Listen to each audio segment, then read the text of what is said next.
Congratulations to the Denver Nuggets. They are now the new NBA champions. They win Game 5 94-89 at home, claiming their first NBA championship in franchise history, their first Larry O'Brien trophy.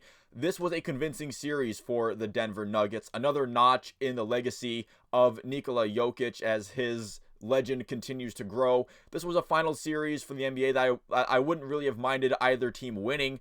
Either, you get the Denver Nuggets and like they just won their first NBA championship, or you get the Miami Heat with that tremendous underdog story, and I will touch on them more on the back half of this video.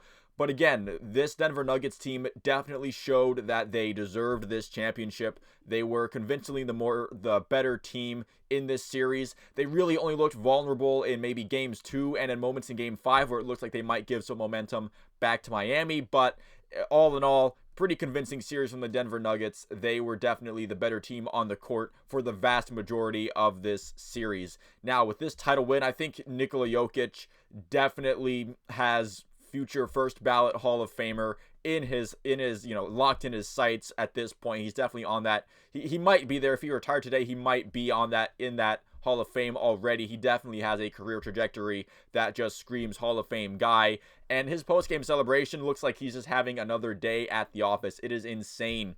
Nikola Jokic just maybe he's more excited to get back home to Serbia and do whatever he does there, run a goat farm. I don't know, but it seems like Nikola Jokic definitely knew he was built for these kinds of moments. And Jamal Murray, while I don't think he had the best game 5, his contributions throughout this series and in Denver's playoff run has been big as well. It's really nice to see these two guys from the Denver Nuggets who've been around that team for quite a while. They finally are able to put it together in a dominant regular season and a good playoff run, and they're able to get that trophy that has eluded them for the past few years, but they definitely made no doubts about it. They got it done this time, and that's great to see. I feel like it's awesome for the NBA whenever a new franchise gets their first championship. It can get new fans on board with the team who weren't there before. It could get somebody interested in the game who wasn't necessarily paying that much attention, and then there's a new team with this unicorn of a player in the Joker who can he's huge, but he can shoot threes and he can pass like a wizard. It's crazy. Well, that's Washington's team, but you know what I'm saying. And for Miami's side, their magic faded out at the worst possible time. Jimmy Butler in Game 5 especially definitely wasn't on the top playoff performance that he's had. This wasn't his top performance in the playoffs that we've seen from him. He looked like he would have saved this game maybe in the clutch, but then he kind of was their catalyst for the downfall with a couple late turnovers. The rest of the starters, though, basketball isn't just a one-man game. The rest of the starting 5 and the role players, other than Bam Adebayo, I think Bam Adebayo definitely had, I would say, a great series. It just so happens that he was matched up against Nikola Jokic, and that's just unfair for just about anybody. But the rest of the team, other than Bam Adebayo, really didn't step up enough to replace that production. Max Strus and Gabe Vincent definitely had a really awful series. I don't think the veteran presences that were there were necessarily all that bad. I mean, Kevin Love started a lot of the games, but he didn't really get that many big minutes. Obviously, Duncan Robinson provided some juice, especially in Game 2, where he kind of was the catalyst for the Heat comeback in that game.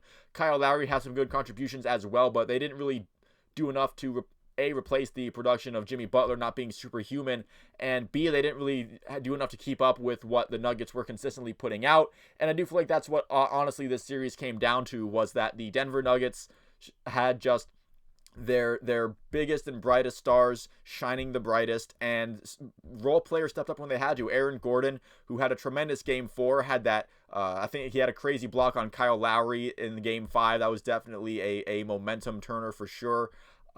Bruce Brown having that Game 4 performance he had was also pretty big, and he had a nice Game 5 as well. So the Denver Nuggets, they had around a couple of their big stars, some role players filling in the gaps when maybe Murray and Jokic weren't on their best moments, and that's essentially how that was determined. And the Denver Nuggets, again, they definitely got this series over pretty quickly in 5 games. It was a pretty convincing, mostly one-sided series in this NBA Finals. But it does have I think this is a good ending for anyone who's not a Miami Heat fan. If you weren't pulling for the Heat, or if you didn't have money on the Heat, obviously. But I think this is a feel good story for the NBA in general. Again, if you're a Heat fan or you had money on the series, I get that you're upset. But I feel like in general for the NBA and the game of basketball, this is a positive. This is a nice story, and we'll see what the future holds for both of these franchises. Obviously, for the Heat, I'm not sure how replicable it is to be an 8 seed play-in team and run all the way to the finals. And for Denver, as long as Murray and Jokic are in the uniforms, you can probably expect big things from the seasons going forward. Thank you all for watching this video. If you made it this far into it, I will see you at the next one.